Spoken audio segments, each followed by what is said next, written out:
Hello मित्रों, नमस्कार। मैं आपका दोस्त अरुण कुमार पांडे फिर से इस टाइम वर्ल्ड के टाइम डायमेंशंस के 9वें एपिसोड में आप सभी का स्वागत करता हूं। मित्रों, जैसा कि हमने इससे पहले के एपिसोड्स में पीनियल ग्लैंड के बारे में हम बात कर रहे थे, अर्थात पीयूष ग्रंथि के बारे में,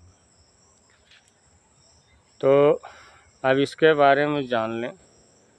बहुत से ऐसे लोग हैं जिनको यही पता नहीं है कि पीयूष ग्रंथि अर्थात पीनियल ग्लैंड नाम का भी कोई चीज़ हमारे दिमाग में।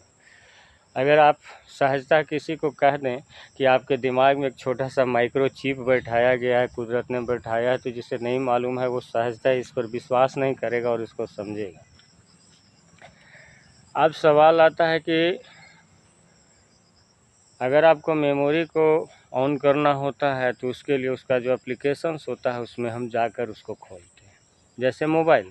तो बस दिमाग में भी यही चीज़ है कि दिमाग के उस जगह पर जाना होगा जहाँ पे पीनियल ग्लैंड है, और चूंकि पीनियल ग्लैंड को आप स्पर्श द्वारा नहीं छू सकते क्योंकि एक सुरक्षा कवच के घेरे में 10वें द्वार के पास एक हाई सिक्योरिटी लेवल के तहत है, अर्थात उसके चारों तरफ तंत्रिका तंत्र का इस प्रकार जाल बिछा हुआ होता है।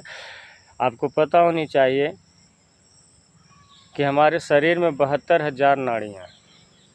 उन्हीं नाड़ियों में जो है किस इसका जो तंत्रिका तंत्र की प्रमुख नाड़ियाँ होती हैं उनसे ये सारी नाड़ियों से कनेक्टेड रहता है, और शरीर के किसी भी जगह पर कोई भी चीज़ होती है तो सबसे पहला संदेश पीनियल ग्लैंड के पास ही प्रसारित होता है, जहाँ से वो मैसेज को दिमाग में भेजता है, और तब हम इस बात को जान पाते हैं कि इस चीज़ को ये ऐसा चीज़ हो रहा है। जैसे कई बार आपने देखा होगा कि आपको चोट तो लगी पर दर्द का एहसास कुछ देर बाद हुआ। क्यों? क्योंकि वो पीनियल ग्लैंड तक मैसेज पहुंचता है, लेकिन मैसेज को रिलीज करने में ज़रा सा भी देर करेगा। तो चूँकि जब तक पीनियल ग्लैंड एक्टिव नहीं होगा तब तक आप महसूस नहीं कर पाओगे।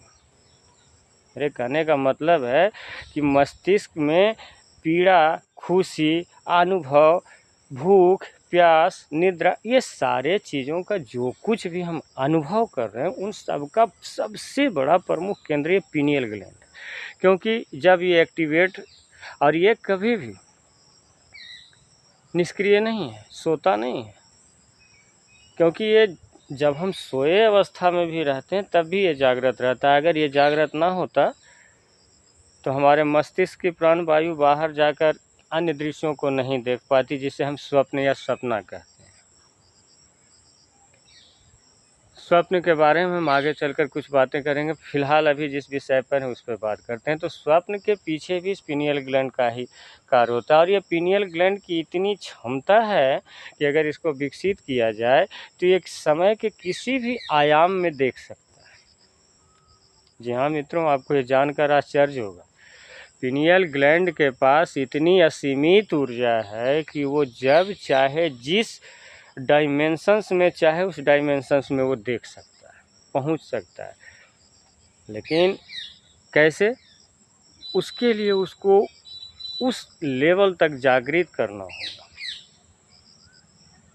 उसके लिए हमें कुछ योग, कुछ संयम, कुछ नियम और कुछ साधनाएं करनी पड़ती हैं, क्योंकि पीनियल ग्लैंड को जगाने के लिए कोई भी प्रकार के भौतिकी विज्ञान में अभी तक ऐसा कोई यंत्र नहीं बना है जो पीनियल ग्लैंड के पावर को ऑन या ऑफ कर सके। अगर ऐसा होता कि कोई भी भौतिकी विज्ञान में अब तक अगर ऐसा कोई आविष्कार हो चुका होता जो पीनियल ग्लैंड पर असरकारी होता, तो शायद कोई व्यक्ति कोमा का शिकार ही ना हुआ होता।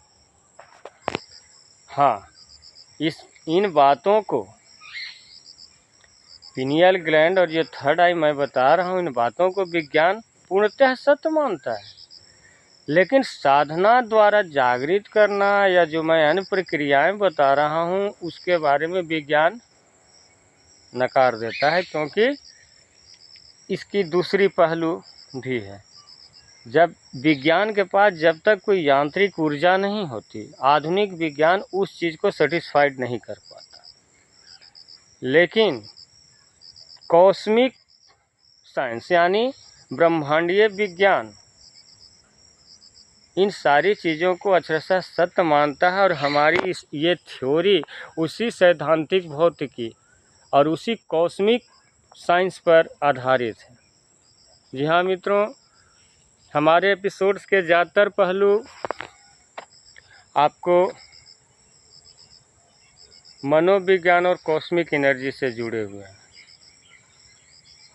मैं ये बात स्वीकार करता हूँ, क्योंकि हो सकता है कुछ आज के आधुनिक साइंस के कुछ मित्र हों जिनको ये बातें बकवास लगे या समझ से परे लगे, लेकिन मेरी कोई भी बात बकवास नहीं या समझ से परे नहीं, क्योंकि मैं जो कुछ भी बता रहा हूँ अध्ययन के आधारित बता रहा हूँ।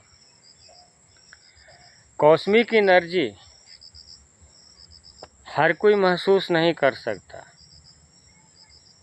अगर किसी को भी कॉस्मिक एनर्जी को महसूस करना है, जैसे अगर आप जिस वक्त जिस कार्य को कर रहे होते हैं उसी के लायक आप उसके लिए पहले आप तैयार होते हैं।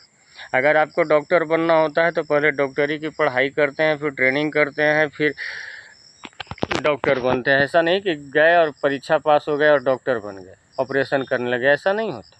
तो उसी प्रकार से इस कॉस्मिक एनर्जी को ऐसा नहीं कि आज आपने सुना और कल ट्राई किया, परसों कॉस्मिक एनर्जी नहीं आए, आप बोले बकवास है, ऐसा नहीं होता। नहीं मित्रों, कॉस्मिक एनर्जी एक लंबे अभ्यास के बाद सक्रिय होती है। अगर कॉस्मिक एनर्जी सक्रिय होना इतना आसान भी नहीं है, लेकिन हाँ इतना कठिन भी नहीं। इसके लिए सबसे पहले आपको खुद को समझना होगा, खुद को संभालना होगा, खुद को संयत करना होगा, क्योंकि जिस एनर्जी को आप प्राप्त करने की कोशिश करने की चेष्टा कर रहे हैं, वो एनर्जी अगर आपको मिल भी जाए तो आप संभाल नहीं पाएंगे, क्योंकि अभी आपका मस्तिष्क, आपका शरीर उसके लायक परिपक्व नहीं होगा। इसलिए कॉस्मिक एनर्जी आप चाह करके भी डायरेक्ट नहीं प्राप्त कर सकते। अगर मिले भी तो भी संभल कर ही प्राप्त करना चाहिए, क्योंकि कभी कभी गॉड गिफ्ट यानी प्राकृतिक रूप से कभी कभी किसी व्यक्ति को ये कॉस्मिक एनर्जी मिलती है, लेकिन वो उसको संभालने में असक्षम रहता है, इसलिए कुछ समय बाद वो कॉस्मिक एनर्जी उसके पास से वापस चली जाती है। मुझे नाम याद नहीं आ रहा है, लेकिन मैंने कभी कहानी सत्य घटनाओं में अखबार आदि में पढ़ा था कि उस क्या नाम था उस बच्चे या बच्ची का नाम, जो दोनों तरफ के हाथों में इस प्रकार से करके ट्यूबलाइट सटा देती थी और उसमें करंट आ जाता था और लाइट जल जाती थी, लेकिन ये एनर्जी कुछ समय बाद उससे गायब हो गई। तो ऐसी बहुत सारी आपको कभी कभी समाचार के माध्यम से घटनाएं मिलती हैं कि अमुक व्यक्ति में ऐसी आश्चर्यजनक शक्ति थी और फिर यह शक्ति अचानक गायब हो गई। तो ऐसा इसलिए होता है ना कि वो कॉस्मिक एनर्जी के बारे में कभी सोचा। अब वो कॉस्मिक एनर्जी के वायुमंडल में कहीं भी कौन सी ऊर्जा कब प्रवाहित हो रही है कोई नहीं जानता, और आपके विचार वो भी एक ऊर्जा तरंगों से संचालित होते हैं, और कहीं उसी वक्त आपके विचार और कॉस्मिक एनर्जी की ऊर्जा तरंगे अगर एक साथ टकरा गए तो उस स्थिति में आपके विचार उस कॉस्मिक एनर्जी को अपने अंदर खींच लेता है। लेकिन वो कॉस्मिक एनर्जी आ तो गए, पर आपके पास उसकी जानकारी नहीं थी, आपके पास उसको संभालने का कैपेसिटी या पावर नहीं है, तो कॉस्मिक एनर्जी या तो आपको नष्ट कर देगी या स्वयं नष्ट होकर आपके पास से चली जाएगी। इसे आपको मानना होगा, इसे आपको विश्वास करना होगा। कॉस्मिक एनर्जी को प्राप्त कर लेना बड़ी बात नहीं होती, कॉस्मिक एनर्जी को निरंतर प्राप्त करते रहना बड़ी बात होती है। जिस प्रकार एक बार खाना खा लेने से आपकी भूख मिट जाती है, लेकिन संपूर्ण जीवन नहीं कट सकता, क्योंकि दूसरे दिन की एनर्जी के लिए फिर से भोजन करना पड़ता है। तो उसी प्रकार से जहाँ एनर्जी का सवाल है, चाहे वो कॉस्मिक हो, चाहे लॉजिकली हो, चाहे खाने पीने से संबंधित हो, जहाँ एनर्जी की बात है वहाँ नया चाहिए ही। अब कॉस्मिक एनर्जी ब्रह्मांडीय ऊर्जा है, लेकिन अगर हम जिस प्रकार से किसी भोजन, पानी, हवा या अन्य विकास के रुकने पर हमारा जीवन चलना बंद हो जाएगा, तो उसी प्रकार कॉस्मिक एनर्जी भी प्राप्त करने के लिए जो कॉस्मिक एनर्जी प्राप्त करने का जो उपाय हमने शुरुआत में अपनाया, उस उपाय को समय दर समय या प्रतिदिन अपनी सुविधानुसार जो जिसका जैसा डेली रूटीन बन सका, उसके आधार पर उसका पुनरावृत्ति करता रहता है, तभी वो कॉस्मिक एनर्जी उसके पास अस्थायी रूप से ठहर पाती है। आज अगर आपके पास कोई एनर्जी है, हो सकता है कल वो नहीं थी और फिर कल नहीं रहेगी, क्योंकि अचानक आपको गिफ्ट मिला, आप इसको समझ ही नहीं पाए कि ये गिफ्ट है और इस गिफ्ट का क्या करना है, तो वो गिफ्ट आपके पास नहीं रहेगा। देने वाला जानता है कि वो अगर गिफ्ट का उपयोग करने लायक है तो उसके पास रहता है, और अगर उसे लगता है कि ये गिफ्ट इसके किसी काम का नहीं है, तो वो गिफ्ट ट्रांसफ़र किसी और को हो जाता है। यही ब्रह्मांड का कॉस्मिक एनर्जी का खेल है। क्यों भाई मेरे, जब आपके पास मैंने बहुत अच्छी गाड़ी दी आपको चलाने के लिए, आप चलाना ही नहीं जानते हो, तो वो गाड़ी तो भाई मजबूरी है कि मैं आपसे वापस लेकर किसी और को दूंगा, क्योंकि आप तो चालक हो नहीं, तो फिर गाड़ी कैसे चलाओगे। ठीक यही सिद्धांत इस ब्रह्मांडीय ऊर्जा अर्थात कॉस्मिक एनर्जी पर भी आधारित है। तो मित्रों, उम्मीद करता हूँ कि अब इतनी बातों के बाद आप पीनियल ग्लैंड और थर्ड आई के संबंध में अच्छी तरीके से जान चुके होंगे, और ये कब कैसे जागृत हो सकता है इसके बारे में समझ गए होंगे। रही बात इसके प्रैक्टिकल अभ्यास की, तो मैं आगे के एपिसोड्स में मैंने आपसे वादा किया है कि इसे बताऊंगा, और वो मैं बताऊंगा जब मैं आपको इन सब चीज़ों की जानकारियाँ दे लूँगा। तब हमारा अगला चैप्टर जब शुरू होगा, तो उसमें प्रैक्टिकल का जब शुरू होगा, तो मैं जो भी बातें आज आपको बता रहा हूँ उसको प्रैक्टिकल रूप से आपके सामने रखूँगा, उसकी थ्योरी, उसका प्रैक्टिकल, और यथासंभव मैं उसको आपको समझा कर प्रमाणित कर थ्योरी और प्रैक्टिकल से चेष्टा करूँगा। ये आगे के एपिसोड्स में होंगे, क्योंकि अभी हमारा एपिसोड्स जानकारियों के लिए पहले खंड में चल रहा है। जब आपके पास जानकारी नहीं होगी तो प्रैक्टिकल का कोई मतलब नहीं रह जाता है, इसलिए मैं प्रैक्टिकल्स बाद में बताऊंगा, अभी मैं आपको इसके थ्योरी समझा रहा हूँ। वैसे आप जितनी सारी हम लोग बातें करी, यह सब एक सैद्धांतिक भौतिकी के अंतर्गत आती है, जिसे विज्ञान, आज का विज्ञान संभावना मानता है, और विज्ञान का कोई भी आविष्कार संभावना पर ही टिका हुआ है, जैसा कि मैंने आपको शुरू बताया। लेकिन कॉस्मिक एनर्जी वाली थ्योरी जो है कि मनोविज्ञान से भी और विज्ञान से भी, दोनों से जुड़ी है।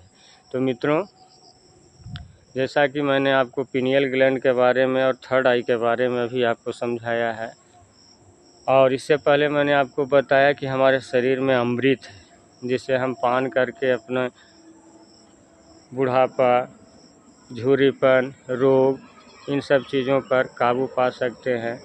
तो वो कैसे पा सकते हैं, और वो अमृत बूंद कहाँ है, और उस अमृत बूंद का स्वाद कैसे लिया जा सकता है या कैसे ग्रहण किया जा सकता है, इसके बारे में मैं आपको इससे अगले एपिसोड में बताऊंगा। वो अमृत बूंद, जी हाँ, जिसका अगर प्रतिदिन 10 से 20 बूंद इंसान ग्रहण करे, और आपको ये जानकर आश्चर्य होगा कि वो अमृत का कुंड और वो अमृत बूंद भी शरीर के ही किसी ब्रह्मांड के कोने में है, जिसका पर्दाफाश मैं अगले एपिसोड में करूँगा। और आप विश्वास न हो तो 2 से 3 दिन उस अमृत बूंद को चख कर देखना, जानने के बाद समझ जाओगे। उस अमृत बूंद का नाम, पूर्ण विवरण और उसे प्राप्त करने से लेकर चखने तक के विधि को मैं अगले एपिसोड्स में वर्णन करूंगा, क्योंकि यह एपिसोड काफ़ी लंबा हो रहा है।